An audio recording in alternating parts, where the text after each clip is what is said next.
चलिए आज हम लोग हाइड्रोजन एटम्स के बारे में पढ़ने वाले हैं। ठीक है कि हाइड्रोजन एटम्स का कितने टाइप्स का हमको इमिशन लाइंस मिलता है।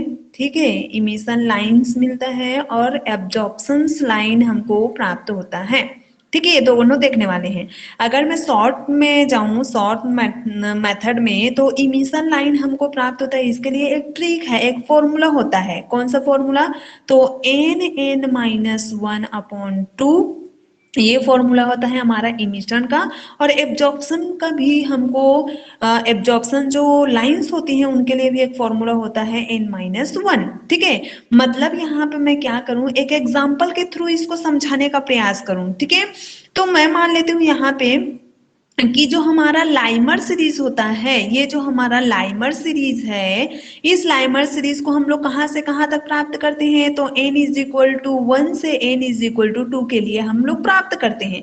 अब बाय द वे n=1 से n=2 के लिए मैं लेकर चल रही हूँ, तो बाय द वे मैं n=2 के लिए लेकर चलूं। ठीक है, मतलब लाइमर सीरीज ही एक ऐसा सीरीज होता है जहां पे केवल और केवल हमको एब्जॉर्प्शन, ठीक है, जो एब्जॉर्प्शन स्पेक्ट्रम होता है या फिर लाइन होता है वो हमको प्राप्त होता है, अदर के लिए हमको नहीं मिलता है एब्जॉर्प्शन लाइन।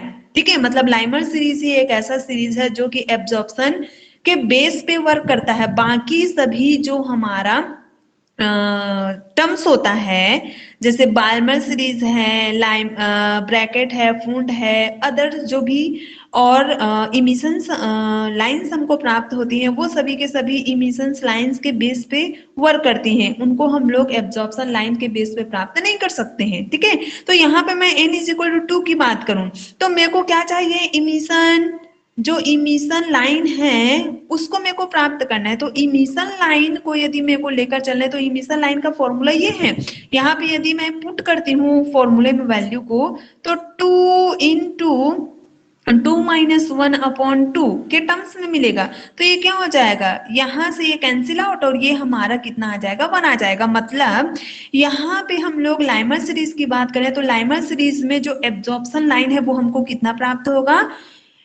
इमिशन=1 के टर्म्स में प्राप्त होगा। अब बाय द वे यहाँ पे मैं एब्जॉर्प्शन की बात करूं, ठीक है, कि जो हमारा एब्जॉर्प्शन लाइन है वो हमको लेना है, तो एब्जॉर्प्शन लाइन की संख्या हमको कितनी मिलेगी? तो 2 - 1 के टर्म्स में लेकर चलो तो ये कितना मिलेगा? मेरे को 1 मिलेगा। ये हर एक सिचुएशन में सेम नहीं होता है। हमेशा और हमेशा जो इमिशन लाइन होता है वो हमारा एब्जॉर्प्शन लाइन से क्या होता है? अधिक होता है। इसको यहाँ पे हम लोग क्यों देख रहे हैं? हाइड्रोजन एटम्स के लिए। क्या हाइड्रोजन एटम्स में जो बोर थ्योरी दिया गया था, उस बोर थ्योरी के अकॉर्डिंग यदि हम लोग देखें तो ये जो हमारा हाइड्रोजन एटम्स होता है वो क्या करता है? बहुत सारे लाइन से क्या होता है? मिलकर बना होता है। ये किसने बताया है? तो ये हमारा जो नील्स बोर है वो भी इस बात को बताते हैं। और जो हमारा साइंटिस्ट है, कौन सा साइंटिस्ट? तो पॉली जो साइंटिस्ट है उन्होंने भी इस बात की पुष्टि की है। ठीक है, तो यहाँ से हम लोग क्या करते हैं? इस वाले नाभिक के बाहर जितने भी कक्षाएं होती हैं उनमें क्या होते हैं? इलेक्ट्रॉन मौजूद रहते हैं। ठीक है, ये इलेक्ट्रॉन मौजूद है। तो अभी तो केवल हम लोग किसके लिए पढ़ रहे हैं? हाइड्रोजन एटम्स के लिए पढ़ रहे हैं। तो हाइड्रोजन एटम्स में कितनी होती हैं? H1 के टर्म्स में क्या किया जाता है? यहाँ पे शो किया जाता है। मतलब इलेक्ट्रॉन्स की जो संख्या है वो 1 है। अगर मैं प्रोटॉन्स की बात करूं तो प्रोटॉन की संख्या भी 1 होता है। ठीक है, और यहाँ पे हम लोग न्यूट्रॉन की बात करें तो हाइड्रोजन एटम्स में कोई भी न्यूट्रॉन उपस्थित नहीं होता है। ठीक है, तो यहाँ से हम लोग क्या करते हैं? इस हाइड्रोजन एटम्स के स्पेक्ट्रम को देखने का प्रयास करते हैं कि यहाँ पे कौन कौन सा हमको जो लाइंस है या सीरीज है वो प्राप्त होता है। तो हाइड्रोजन एटम्स के लिए सीरीज को बताया जाता है। एक तो हमको n=1 से, ये हमारा क्वांटम नंबर्स है n=1 से n=2 के बीच में, मतलब इस जो एटम्स है उसको हम लोग यदि बाहर से हीट करें या फिर बाहर से फोटोन दिया जाए तो इस फोटोन को एक्सेप्ट करके वो क्या हो जाता है? एक्साइट हो जाता है। और उस एक्साइटमेंट में कहाँ चला जाता है? वो अपर लेवल में चला जाता है। जो कि अपर लेवल क्या है? यहाँ पे n=2 है। अपर लेवल n=3 भी हो सकता है। ये n=3 भी अपर लेवल है। ठीक है। n इज इक्वल टू 4 भी अपर लेवल कहलाएगा। अब वो किस पे डिसाइड होगा कि वो n इज इक्वल टू 2 में जाएगा, n इज इक्वल टू 3 में जाएगा कि n इज इक्वल टू 4 में जाएगा? वो डिसाइड करेगा इस इलेक्ट्रॉन को दिए जाने वाले फोटोन से, ठीक है, या इलेक्ट्रॉन को दिए जाने वाले हीट से। यहाँ पे केवल एक ही इलेक्ट्रॉन मौजूद है, तो इसको जब हाई हीट दिया जाता है या हाई फ्रीक्वेंसी का जो फोटोन है वो दिया जाता है, तो ये डिसाइड करेगा कि वो कहाँ पे जंप करेगा। यहाँ पे भी जा सकता है वो, ठीक है। अभी क्या कर रहा है, ये एब्जॉर्ब कर रहा है। तभी मैंने यहाँ पे लाइमर सीरीज के लिए बात की थी कि केवल लाइमर सीरीज एब्जॉर्प्शन फॉर्म को शो करता है, बाकी जो अदर सीरीज हैं वो एब्जॉर्प्शन बेस पे नहीं, बल्कि किस बेस पे वर्क करते हैं, इमिशन के बेस पे वर्क करते हैं, ठीक है। तो यहाँ पे ये n इज इक्वल टू 4 में भी जा सकता है, n इज इक्वल टू 3 के 3 वाले जो अपर लेवल है उसमें भी जा सकता है, और n इज इक्वल टू 1 से n इज इक्वल टू 2 के जो लेवल है उसमें भी जा सकता है। मतलब यहाँ पे इनफिनाइट से n इज इक्वल टू 1 के बेस पे क्या किया जा सकता है, इलेक्ट्रॉनों को एक्साइट किया जा सकता है। वो डिसाइड करेगा जो दिए जाने वाले फ्रीक्वेंसी है या दिए जाने वाला जो टेम्परेचर है उन पर, ठीक है। तो अभी फिलहाल के लिए ये चला गया है कहाँ पे, n इज इक्वल टू 4 पे। अब ये n इज इक्वल टू 4 पे गया है तो यहाँ पे ये क्या करता है, कुछ ही देर तक ही रुकता है। अब कुछ देर तक ही क्यों रुकता है, वो 10 टू पावर, यहाँ पे टाइम भी मैं बता दूं, 10 टू पावर -8 सेकेंड का जो टाइम है वो क्या करता है, अपर लेवल में व्यतीत करता है। उसके बाद में वो कहाँ आना चाहता है, लोअर लेवल में आना चाहता है। अब मैं यहाँ पे एक क्वेश्चन करती हूँ कि जो हमारा अपर लेवल होता है उसमें से कूद कर इलेक्ट्रॉन हमेशा जो लोअर जो लाइंस होती हैं, ठीक है, स्टेज होती हैं, उसमें ही क्यों आकर रुकना चाहती हैं? वो ये सभी एटम्स के लिए होती हैं, केवल हाइड्रोजन एटम्स के लिए है ऐसी बात नहीं है। हर जो एटम्स होता है उन एटम्स के अंदर पाया जाने वाला इलेक्ट्रॉन हमेशा और हमेशा वो कहाँ आना चाहती हैं, लोअर जो लाइंस होती हैं या लोअर एनर्जी लेवल होती हैं, जिसको हम लोग ग्राउंड स्टेट भी बोलते हैं, तो उन ग्राउंड स्टेट में आने का प्रयास करते हैं, ठीक है। तो ऐसा क्यों होता है, ठीक है, ऐसा क्यों होगा कि जो हमारा इलेक्ट्रॉन है वो लोअर या फिर ग्राउंड स्टेट में आकर स्टेबिलिटी को प्राप्त करना चाहता है, ठीक है। तो यहाँ पे आंसर हम लोग देते हैं कि हमारा जो इलेक्ट्रॉन होता है वो स्टेबिलिटी मतलब स्टेबल होना चाहता है, एक जगह स्थिर होना चाहता है, ठीक है। और स्थिर होने के लिए क्या करना पड़ेगा, स्थिर होने के लिए एक ऐसा जगह ढूंढना पड़ेगा जहां पे उसकी एनर्जी क्या हो, बिल्कुल कम हो, ठीक है। अगर उसके पास कम एनर्जी है तब वो क्या हो सकता है, स्टेबल हो सकता है, ठीक है। अब उसके पास हाई एनर्जी है तो हाई एनर्जी में तो वो क्या नहीं कर सकता है, एक जगह स्थिर नहीं बच सकता है, ठीक है। जैसे हमारे पास एनर्जी होती है तो हम क्या हो जाते हैं, एक्साइट हो जाते हैं, और एक्साइटमेंट में क्या करते हैं, कुछ खेल खेलना या फिर अदर जो एक्टिविटी होती है वो करते हैं, ठीक है। वैसे ही इलेक्ट्रॉन भी होते हैं, जब ये ground state n is equal to छोड़कर n इज इक्वल टू 1 को छोड़कर n is equal to 2, n is equal to 3, n is equal to 4, n is equal to 5 और n is equal to 6 level में क्या होते हैं, जाते हैं, तो वहां पे कम टाइम व्यतीत करके वो कहाँ आ जाते हैं, फिर से जो ग्राउंड स्टेट होता है वहां पे आ जाते हैं, ठीक है। अब बाय द वे मैं क्या करूं, यहाँ पे n इज इक्वल टू 2 से n इज इक्वल टू में मैं ट्रांसलेट कराऊं, ठीक है। यहाँ पे क्या करता है, ये ट्रांजैक्शन करता है, ठीक है। मैं यहाँ से 3 लेवल तक ही क्या करूंगी, यहाँ पे शो करूंगी, ठीक है। मैंने पहले ही बोल दिया है कि ये जो हमारा लाइमर सीरीज होता है, ये जो हमारा लाइमर सीरीज होता है, ये लाइमर सीरीज में जो इलेक्ट्रॉन होते हैं वो एब्जॉर्प्शन को भी शो करते हैं प्लस इमिशन को भी शो करते हैं, ठीक है। इसके बाद में यदि मैं बात करूं n इज इक्वल टू 3 से n इज इक्वल टू 2 के लिए, तो n इज इक्वल टू 3 से n इज इक्वल टू 2 में हमको मिलता है बार्मर सीरीज, ठीक है। और कंपटीशन एग्जाम्स में यदि देखा जाए तो इस लाइमर सीरीज और बाल्मर सीरीज से काफी हद तक क्वेश्चन है ना किया जाता है, ठीक है। ये हमारा बाल्मर सीरीज तो बहुत ज्यादा इससे है ना क्वेश्चन किया जाता है। अब क्यों बाल्मर सीरीज से इतना ज्यादा क्वेश्चन क्यों आता है, क्योंकि ये जो बाल्मर सीरीज है ना, पहले भी पढ़ चुके होंगे और नहीं पढ़े हो तो भी ध्यान से सुनो। ये जो हमारा बाल्मर सीरीज होता है ये हमको किस क्षेत्र में प्राप्त होता है? विजिबल क्षेत्र में। ठीक है, ये हमारा जो विजिबल फील्ड होता है उस एरिया में क्या होता है, सो होता है। अब विजिबल मीन जिसको हम क्या कर सके, विजिबिलिटी कर सके, विजिबल कर सके, देख सके, उसके उसमें एक्सपेरिमेंट करके कुछ उसमें न्यू जो कॉन्सेप्ट है उसको क्या किया जा सके, ढूंढा जा सके। ठीक है, इस कारण से ये जो हमारा बाल्मर सीरीज है उसमें काफी हद तक क्वेश्चन किया जाता है, जो कि हमको कहां से कहां तक प्राप्त हो रही है, तो n इज इक्वल टू 2 से n is equal to 3 4 5 6 up to so on. ठीक है, यहाँ तक हमको ये मिलता है।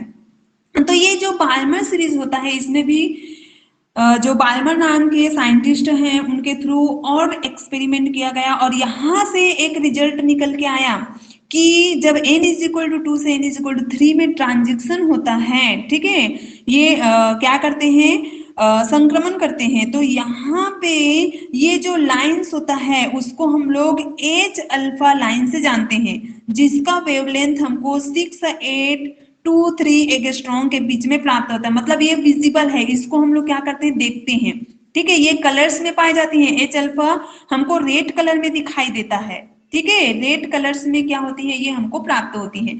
ऐसे ही जब n इज इक्वल टू, ऐसे ही हमको n इज इक्वल टू 2 से जब n इज इक्वल टू 4 में ट्रांजिशन होता है तो हमको कौन सा लाइन प्राप्त होता है, एज बीटा लाइंस प्राप्त होता है। ये भी विजिबिलिटी को शो करता है क्योंकि इसका भी वेवलेंथ हमको 4,2,8,3 एंगस्ट्रॉम के एवरेज में हमको प्राप्त होता है। ठीक है, ये भी विजिबिलिटी को शो करता है, मतलब इसको भी क्या कर सकते हैं, हम लोग देख सकते हैं। येलो कलर में हमको प्राप्त होता है, ब्लू कलर है उसमें हमको प्राप्त होता है, लेकिन ये हमको दोनों कलर्स में प्राप्त हो ऐसा भी नहीं है। ठीक है, ये विजिबल है, इसको हम लोग देख सकते हैं, लेकिन इसका कलर अभी हमको कौन सा मिलेगा ये हम लोग डिसाइड नहीं कर सकते हैं। ठीक है, ऐसे ही सेम हमको जब n इज इक्वल टू 2 से n इज इक्वल टू हम लोग कहाँ पे ट्रांजेक्शन कराते हैं, 5 में ट्रांजेक्शन कराते हैं, तो यहाँ से हमको कौन सा जो लाइन्स है वो प्राप्त होता है, तो एच गोमा लाइन्स हमको प्राप्त होता है। ठीक है, ये कौन सा है, ये बाल्मर सीरीज में और बहुत सारे बारीक हमको लाइन प्राप्त होती हैं, वो हम लोग शो कर रहे हैं। हालांकि यहाँ पे हाइड्रोजन में हमको केवल 5 लाइन्स ही प्राप्त होती हैं। एक होता है हमारा लाइमर सीरीज, एक होता है बाल्मर सीरीज, एक होता है ब्रैकेट, एक होता है पीफोन्ड और एक होता है हमारा